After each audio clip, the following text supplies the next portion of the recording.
പ്രധാനമന്ത്രി നരേന്ദ്രമോദി ഇന്ന് തലസ്ഥാനത്ത് വികസന പ്രഖ്യാപനങ്ങൾ കാത്ത് അനന്തപുരി. സംസ്ഥാനത്ത് അനുവദിച്ച 3 അമൃത ഭാരത് ട്രെയിനുകളുടെ ഫ്ളാഗ് ഓഫിനൊപ്പം വിവിധ വികസന പദ്ധതികളുടെ തറക്കല്ലിടിയിലും പ്രധാനമന്ത്രി നിർവഹിക്കും. ഞങ്ങളുടെ പ്രതിനിധികൾ അനന്തപുരിയുടെ വിവിധ ഭാഗങ്ങളിൽ നിന്നും തയ്യാറാണ്. ആദ്യം പുത്തരിക്കണ്ടത്ത് MS വീണയുണ്ട്. വീണയിലേക്കാണ് ആദ്യഘട്ടത്തിൽ ലൈവ് റിപ്പോർട്ട്സ് പോകുന്നത്. വീണ, ഇന്നത്തെ ദിവസം ഈ വാർത്താ ദിനത്തെ ഏറ്റവും അടയാളപ്പെടുത്തുന്നത് പ്രധാനമന്ത്രി നരേന്ദ്രമോദിയുടെ തിരുവനന്തപുരത്തെ സന്ദർശനം തന്നെയാണ്. ഇതിൻ്റെ രാഷ്ട്രീയമായ പ്രാധാന്യം, വികസനത്തിൻ്റെ വഴികൾ, ഈ 2 രീതിയിൽ നമുക്ക് അദ്ദേഹത്തിൻ്റെ ഇന്നത്തെ ഈ കേരള സന്ദർശനത്തെ അടയാളപ്പെടുത്താൻ സാധിക്കും. അതിൽ വികസനവുമായി ബന്ധപ്പെട്ടാണെങ്കിൽ നേരത്തെ നമ്മൾ ഇൻട്രോയിൽ ചൂണ്ടിക്കാണിച്ചതുപോലെ അമൃത ഭാരത് ട്രെയിനുകളുടെ ഫ്ളാഗ് ഓഫ് കർമ്മം, അതോടൊപ്പം തന്നെ തിരുവനന്തപുരം നഗരത്തിൻ്റെ മുഖഛായ മാറ്റിമറിക്കുന്ന നിരവധി പദ്ധതികളുടെ തറക്കല്ലിടിയിൽ കർമ്മം അദ്ദേഹം പുത്തരിക്കണ്ടത്ത് നിർവഹിക്കാൻ പോകുന്നു.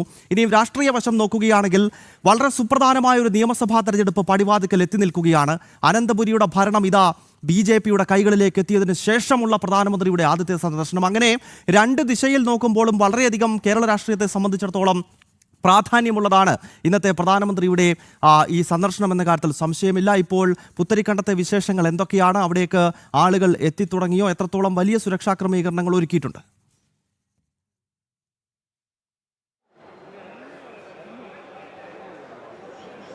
ഗൗതം, കനത്ത സുരക്ഷയിലാണ് തിരുവനന്തപുരം കിഴക്കേക്കോട്ടയ്ക്ക് സമീപം പുത്തരിക്കണ്ടത്താണ് ഇതിനുള്ള 2 വേദികൾ തയ്യാറാക്കിയിരിക്കുന്നത്. ആദ്യ വേദിയിലാണ് റെയിൽവേ, അതായത് അമൃത് ഭാരത് ട്രെയിനുകളുടെ ഉദ്ഘാടന പരിപാടി നടക്കുക, അതിൻ്റെ ഫ്ളാഗ് ഓഫ് കർമ്മം നടക്കുക. തുടർന്ന് ഈ പരിപാടിക്ക് ശേഷം ചില വികസന പദ്ധതികളുടെയുമായി ബന്ധപ്പെട്ട തറക്കല്ലിടിയിൽ ചടങ്ങ് നടക്കും. തുടർന്നാണ് സമീപത്തുള്ള തന്നെ ബൃഹത്തായ വേദിയിൽ BJPയുടെ നഗരസഭയുടെ പ്രവർത്തനങ്ങൾ, അതായത് നഗരസഭ BJP ഭരണം പിടിച്ചതിന് ശേഷം ഒരു വാഗ്ദാനം നൽകിയിരുന്നു. ഭരണത്തിലേറി 45-ാം ദിവസം പിന്നിടുന്നതിനകം തന്നെ പ്രധാനമന്ത്രി തന്നെ എത്തി തിരുവനന്തപുരം നഗരത്തിൽ അടുത്ത 5 വർഷം നടപ്പാക്കാൻ പോകുന്ന വികസനങ്ങളുടെ പ്രഖ്യാപനം, വികസന രേഖ പൊതുജനങ്ങൾക്ക് മുന്നിൽ സമർപ്പിക്കുമെന്നുള്ള കാര്യം, അത് വെറും പ്രഖ്യാപനം മാത്രമല്ല, BJP ഇതുവരെ നടത്തിയിട്ടുള്ള കാര്യങ്ങൾ അത് കൃത്യമായി വാക്ക് പാലിച്ചിട്ടുള്ളത് തന്നെയാണ്. 45 ദിവസത്തിന് വേണ്ടി കാത്തു നിൽക്കേണ്ടി വന്നില്ല. 27-ാം ദിവസം തന്നെ ഭാരതത്തിൻ്റെ പ്രധാന സേവകൻ, ഭാരതത്തിൻ്റെ പ്രധാനമന്ത്രി തലസ്ഥാന നഗരിയിലേക്ക് എത്തുകയാണ്. ഇപ്പോൾ കനത്ത സുരക്ഷയിലാണ് തലസ്ഥാന നഗരമുള്ളത്. റെഡ് സോണിലാണ്. ഗതാഗത നിയന്ത്രണമുണ്ട്. കർശനമായ പരിശോധനയും മറ്റും കാര്യങ്ങളും ഒക്കെ നടക്കുന്നുണ്ട്.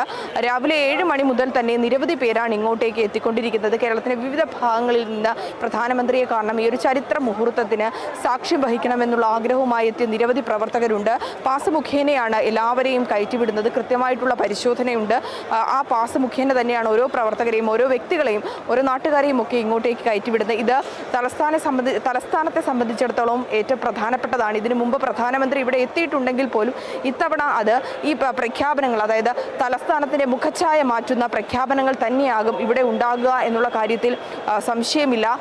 നിയമസഭാ തിരഞ്ഞെടുപ്പ് കൂടി അടുത്തിരിക്കുന്ന ഒരു സാഹചര്യം കൂടിയാണ്. തദ്ദേശ തിരഞ്ഞെടുപ്പിൽ ജനങ്ങൾ നൽകിയ പിന്തുണ, ഒപ്പം തന്നെ BJP വികസനം, അത് ഭാരതത്തിൽ നടപ്പാക്കിയ, കേന്ദ്രത്തിൽ നടപ്പാക്കിയ പദ്ധതികളുടെ തുടർച്ച അത് സംസ്ഥാനത്തിന് ലഭിക്കുമെന്ന കാര്യത്തിൽ സംശയമില്ല. അതിൻ്റെ ആദ്യപടിയാണ് തിരുവനന്തപുരത്തെ ഒരുപാട് ജനകീയ വിഷയങ്ങളുണ്ട്. അതായത് വെള്ളക്കെട്ട്, അതുപോലെ തന്നെ കുടിവെള്ളക്ഷാമം, അത്തരത്തിലുള്ള നിരവധി പ്രശ്നങ്ങൾ നിലനിൽക്കുന്നുണ്ട്. എല്ലാ വാർഡുകളിൽ നിന്നുള്ള മെമ്പർമാരിൽ നിന്നും ആ വാർഡുകളിലെ ജനങ്ങൾക്ക് എന്തൊക്കെ വേണ്ടത്, അതായത് അവിടുത്തെ അടിസ്ഥാന പ്രശ്നങ്ങൾ എന്താണ്, വികസനങ്ങൾ എന്താണെന്നുള്ള കൃത്യമായിട്ടുള്ള വിവരശേഖരണം നടത്തി ആ വിവരശേഖരണത്തിൻ്റെ അടിസ്ഥാനത്തിൽ സമഗ്രമായി അവലോകനം ചെയ്തുകൊണ്ട് പ്രഖ്യാപിക്കുന്ന, അല്ലെങ്കിൽ ജനങ്ങൾക്ക് മുന്നിൽ അവതരിപ്പിക്കുന്ന വികസന രേഖയാണ് പ്രധാനമന്ത്രി അല്പസമയങ്ങൾക്കകം ഇവിടെ പുത്തരിക്കണ്ടം വേദിയിൽ വെച്ച് അവതരിപ്പിക്കാൻ പോകുന്നത് എന്നുള്ളതാണ്. അത് കേൾക്കാൻ വേണ്ടി തലസ്ഥാനവാസികൾ അക്ഷമരായി കാത്തിരിക്കുന്ന മുഹൂർത്തം കൂടിയാണ്.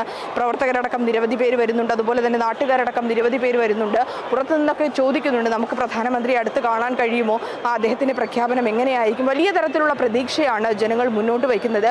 അദ്ദേഹത്തിൻ്റെ ഈ ഒരു വരവോടുകൂടി തലസ്ഥാനത്തിൽ വലിയ മാറ്റങ്ങൾ ഉണ്ടാകുമെന്ന കാര്യത്തിൽ സംശയമില്ല. ഒപ്പം തന്നെ നിയമസഭാ തിരഞ്ഞെടുപ്പ് അടുത്തിരിക്കുന്ന സാഹചര്യത്തിൽ ഈ ഒരു വരവിന് വളരെയേറെ പ്രാധാന്യമുണ്ട്. രാഷ്ട്രീയ കേരളമടക്കം അത് ചർച്ച ചെയ്യുന്നുമുണ്ട്. ഇടതു വലത് മുന്നണികൾ മാറി മാറി പല വാഗ്ദാനങ്ങൾ നൽകുന്നു. അത് പാഴ്വാക്കുകളാകുന്നത് കേരളത്തിലെ ജനങ്ങൾക്ക് ബോധ്യപ്പെട്ട സാഹചര്യമുണ്ട്.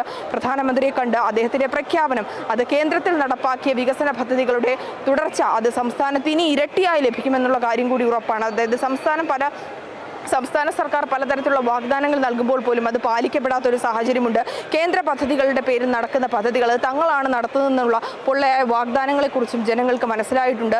നിരവധി പ്രവർത്തകരടക്കം ഇങ്ങോട്ടേക്ക് വരുന്നുണ്ട്. നമുക്ക് അവരുടെ പ്രതികരണം കൂടി എടുക്കേണ്ടതാണ്. തീർച്ചയായും പ്രധാനമന്ത്രിയെ കാണണമെന്നുള്ള അദ്ദേഹത്തിൻ്റെ വാഗ്ദാനങ്ങളെക്കുറിച്ച്, അദ്ദേഹത്തിൻ്റെ പ്രഖ്യാപനത്തെക്കുറിച്ച് നേരിട്ട് കേൾക്കണമെന്നുള്ള ആഗ്രഹമുള്ള നിരവധി പേര് വരുന്നുണ്ട്. ഇപ്പോൾ നരേന്ദ്രമോദി ഇന്ത്യ എത്താൻ കുറച്ച് നിമിഷങ്ങൾ മാത്രമേ ഉള്ളൂ. എന്ത് തോന്നുന്നു? വളരെ സന്തോഷം.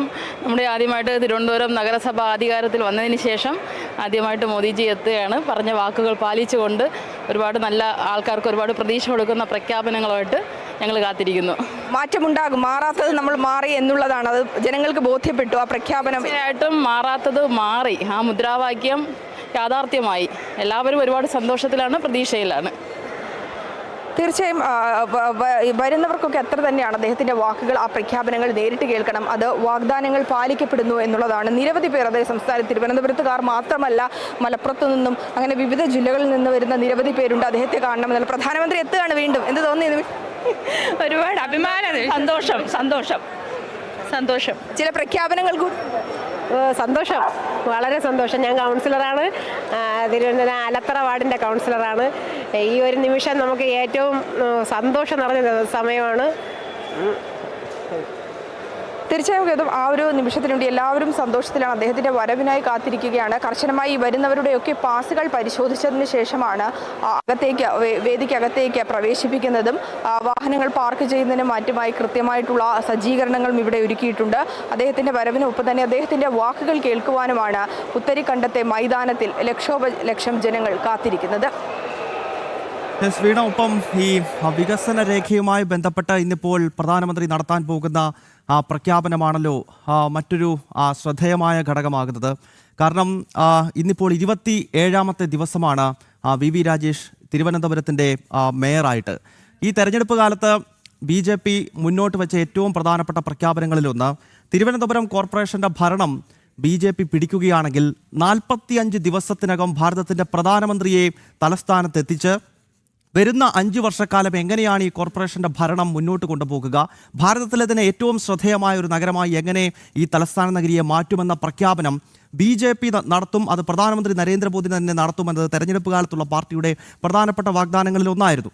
അപ്പോൾ ഇന്ന് ഈ വികസന രേഖയുമായി ബന്ധപ്പെട്ടുള്ള പ്രഖ്യാപനങ്ങളിൽ എന്തൊക്കെ കാര്യങ്ങളാകാം ഒരുപക്ഷെ പ്രധാനമന്ത്രി ഒരു സർപ്രൈസായി പ്രഖ്യാപിക്കാൻ പോകുന്നത്? വീണ,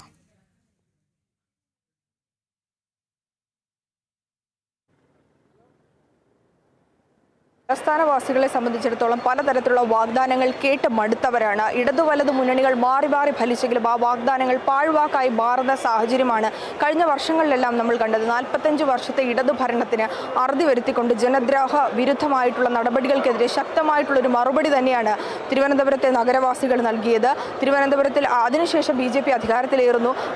അതുമായി ബന്ധപ്പെട്ട ആദ്യഘട്ടത്തിൽ തന്നെ നിരവധി പ്രവർത്തനങ്ങൾ കാഴ്ചവെക്കുകയും ആദ്യ മണിക്കൂറുകളിൽ നിരവധി പദ്ധതികളുടെ പ്രഖ്യാപനങ്ങളും അതുമായി ബന്ധപ്പെട്ട അവലോകനമൊക്കെ നടക്കേണ്ടി വന്നു. ഇപ്പോൾ ഇതുമായി ബന്ധപ്പെട്ട് തിരുവനന്തപുരം കോർപ്പറേഷന്റെ മുഖം മാറുന്ന തരത്തിലുള്ള പ്രഖ്യാപനങ്ങൾ, വമ്പൻ പ്രഖ്യാപനങ്ങൾ, മോദി ഗ്യാരണ്ടി അത് തലസ്ഥാനത്തിന് ലഭിക്കാൻ പോവുകയാണ്. അല്ല, നരേന്ദ്രമോദിജി 45 ദിവസത്തിനകത്ത് വരും എന്ന് തിരുവനന്തപുരം നിവാസികൾക്കും കേരളത്തിനും ഭാരതീയ ജനതാ പാർട്ടി രാജീവ് ചന്ദ്രശേഖർ ഉറപ്പെടുത്തു. അത് 30 ദിവസത്തിനുള്ളിൽ പാലിക്കാൻ സാധിച്ചു എന്നുള്ളതാണ്. ഈ വരുമെന്ന് പറഞ്ഞത് വെറുതെ വരുമെന്നുള്ളതല്ല, വലിയ പ്രഖ്യാപനങ്ങൾ, ജനങ്ങൾക്ക് ഗുണമുണ്ടാകുന്ന കാര്യങ്ങൾ ഉണ്ടാവും എന്നുള്ളതിൽ ഒരു സംശയവും ഈ കാര്യത്തിൽ വേണ്ട. ജനങ്ങൾക്ക് വേണ്ടി, കേരളത്തിന് വേണ്ടി, കേരളത്തിൻ്റെ വികസനത്തിന് വേണ്ടി ഭാരതീയ ജനതാ പാർട്ടി പ്രതിജ്ഞാബദ്ധമാണ്. അതിന് നേതൃത്വം നൽകുന്ന നരേന്ദ്രമോദിജി എല്ലാ തരത്തിലും കേരളത്തെ സഹായിക്കുന്ന ഒരാളാണ്. പ്രത്യേകിച്ച് യുവാക്കൾക്ക് വലിയ പ്രതീക്ഷയാണ് ഈ നരേന്ദ്രമോദി വരവിലുള്ളത്. ഇന്ന് ഞങ്ങൾക്ക് റോഡ് ഷോയുടെ ചാർജുമായിട്ട് ബന്ധപ്പെട്ടാണ് നിൽക്കുന്നത്. ഇന്ന് കാണാൻ സാധിക്കുന്നത് BJPയുടേതല്ലാത്ത വലിയൊരു സമൂഹം അതിൻ്റെ ഭാഗമാകാൻ വേണ്ടി ഇന്ന് അവിടെ നിൽക്കുന്നത് നിങ്ങൾക്ക് കാണാൻ സാധിക്കും. അതായത് എല്ലാ ജനങ്ങൾക്കും വേണ്ടി ഒരു സ്വീകാര്യതയായ നേതാവാണ് വരുന്നത്. അതിൻ്റെ ആവേശം, അതിൻ്റെ എല്ലാ സംവിധാനങ്ങളും നമുക്കുണ്ട്. ഇന്ന് വരുമ്പോൾ തന്നെ കാണാം റെയിൽവേയുടേതായ മുഖച്ഛായ മാറുന്ന സാഹചര്യങ്ങൾ, നിരവധി പ്രഖ്യാപനങ്ങൾ, യുവാക്കൾക്ക് വേണ്ടിയിട്ടുള്ള നിരവധി പ്രഖ്യാപനങ്ങൾ പ്രഖ്യാപിക്കാൻ സാധ്യതയുണ്ട്. അതോടൊപ്പം തന്നെ തിരുവനന്തപുരം കോർപ്പറേഷൻ BJP ഏൽപ്പിച്ച ജനങ്ങൾക്ക് അവർക്ക് ഏറ്റവും വലിയൊരു പ്രഖ്യാപനം ഇവിടെ ഉണ്ടാകുന്നതിൽ ഒരു സംശയം വേണ്ട കാര്യത്തിൽ. അനന്തപുരിയുടെ മുഖം മാറുന്ന തരത്തിലുള്ള പ്രഖ്യാപനങ്ങൾ ഉണ്ടാകും. പല ജനകീയ പ്രശ്നങ്ങൾ. തീർച്ചയായിട്ടും ഈ ജനകീയ പ്രശ്നങ്ങളെന്ന് പറയുമ്പോൾ കഴിഞ്ഞ കാലഘട്ടങ്ങളിൽ ഉണ്ടായിരുന്ന വിഷയങ്ങളെല്ലാം ഈ വരുന്ന 5 വർഷം കൊണ്ട് BJP ഭരിക്കുന്ന നഗരസഭ തിരുത്തി കുറിക്കുമെന്നതിൽ യാതൊരു സംശയവുമില്ലാത്ത കാര്യമാണ്. അതിനൊരു തുടക്കമാണ് ഇന്ന് നരേന്ദ്രമോദിജി ഈ പുത്തരിക്കണ്ടം മൈതാനത്ത് തുടങ്ങാൻ പോകുന്നത്. തീർച്ചയായും ഗൗതം, അത്തരത്തിലുള്ള വാക്കുകൾ തന്നെയാണ് നമുക്ക് ഇവരിൽ നിന്നൊക്കെ മനസ്സിലാക്കാൻ സാധിക്കുന്നത് വമ്പൻ പദ്ധതികളുടെ പ്രഖ്യാപനം. അത് വെറും പ്രഖ്യാപനം മാത്രമായിരിക്കില്ല നടപ്പാക്കാൻ പോകുന്നത്. നമ്മൾ ഭാരതത്തിൽ കേന്ദ്ര സർക്കാർ 10 വർഷം നടപ്പാക്കിയ ഒരുപാട് പദ്ധതികൾ ഭാരതത്തിന്റെ മുഖം മാറുന്ന കാഴ്ച നമ്മൾ കണ്ടതാണ്. അതിന്റെ ഒരു തുടർച്ച അതിപ്പോഴും തലസ്ഥാനത്തും ഉണ്ടാകുമെന്നുള്ള കാര്യം ഉറപ്പാണ്. അതായത് അടിസ്ഥാന വർഗത്തിൽ ഇപ്പോഴും പലതരത്തിലുള്ള അടിസ്ഥാന സൗകര്യങ്ങളില്ലാത്ത 3 നേരം ഭക്ഷണം കഴിക്കാൻ കഴിയാത്ത നിരവധി മനുഷ്യരുണ്ട്. ഈ സംസ്ഥാന സർക്കാർ ഈ വോട്ട് ലക്ഷ്യം വെച്ചുകൊണ്ടുള്ള അതിദാരിദ്ര്യമുക്ത പ്രഖ്യാപനമൊക്കെ നടത്തി ജനങ്ങളെ കബളിപ്പിക്കാൻ നടത്തുന്നുണ്ട്. പക്ഷേ ഈ BJP കോർപ്പറേഷനിൽ ഭരണം നേടിയതിനു ശേഷം കൃത്യമായിട്ടുള്ള ഒരു പഠനം നടത്തി താഴെത്തട്ടിലുള്ള ജനങ്ങളെ മനസ്സിലാക്കുകയും അവരുടെ ജനകീയ പ്രശ്നങ്ങൾ തുറന്ന് സംസാരിക്കുകയും ചെയ്യുമ്പോൾ ഇപ്പോഴും ഇത്തരത്തിലുള്ള പ്രശ്നങ്ങൾ അലട്ടുന്നുള്ളവർ അനുഭവിക്കുന്നവർ നിരവധി പേരുണ്ട് എന്ന് ബോധ്യപ്പെട്ട സാഹചര്യം കൂടി അത് തന്നെയാണ് അതിദാരിദ്ര്യമുക്ത പ്രഖ്യാപനം എന്നതൊക്കെ കേവലം പ്രഖ്യാപനങ്ങൾ മാത്രമാണ്. നമ്മൾ ഈ തലസ്ഥാനത്ത് അനന്തപുരിയിലേക്ക് എത്തിയാൽ തന്നെ ഇവിടുത്തെ പല വാർഡുകളിലൂടെ ഒന്ന് സഞ്ചരിച്ചാൽ തന്നെ വീടുകളില്ലാത്തവരുണ്ട്. കുടിവെള്ളം ഒരു വലിയ പ്രശ്നമാണ്. അതോടൊപ്പം തന്നെ ഗതാഗത പ്രശ്നങ്ങളുണ്ട്. അപ്പോൾ അടിസ്ഥാനപരമായ പ്രശ്നങ്ങൾ തന്നെ ധാരാളം നമ്മുടെ സംസ്ഥാനത്തുണ്ട് എന്നത് ഒരു യാഥാർത്ഥ്യമായിരിക്കുകയാണ്. ഇവിടെ അധികാരത്തിലിരിക്കുന്ന ഒരു ഭരണകൂടം ഇതൊരു അതിദാരിദ്ര്യമുക്ത സംസ്ഥാനമാണ് കേരളം എന്ന ചില പ്രഖ്യാപനങ്ങൾ അടുത്ത കാലത്ത് നടത്തിയത്. അതിനെതിരെ വലിയ വിമർശനങ്ങൾ ഉയരുന്ന ഘട്ടത്തിൽ കൂടിയാണ് തിരുവനന്തപുരം നഗരസഭയുടെ ഭരണം ജനങ്ങൾ BJPയെ ഏൽപ്പിക്കുന്നത്. അങ്ങനെ BJPയുടെ ഭരണം യാഥാർത്ഥ്യമായിട്ട് ഇന്നിപ്പോൾ 27ാമത്തെ ദിവസം ഭാരതത്തിന്റെ ആദരണീയനായ പ്രധാനമന്ത്രി തലസ്ഥാനത്തേക്ക് എത്തുകയാണ്.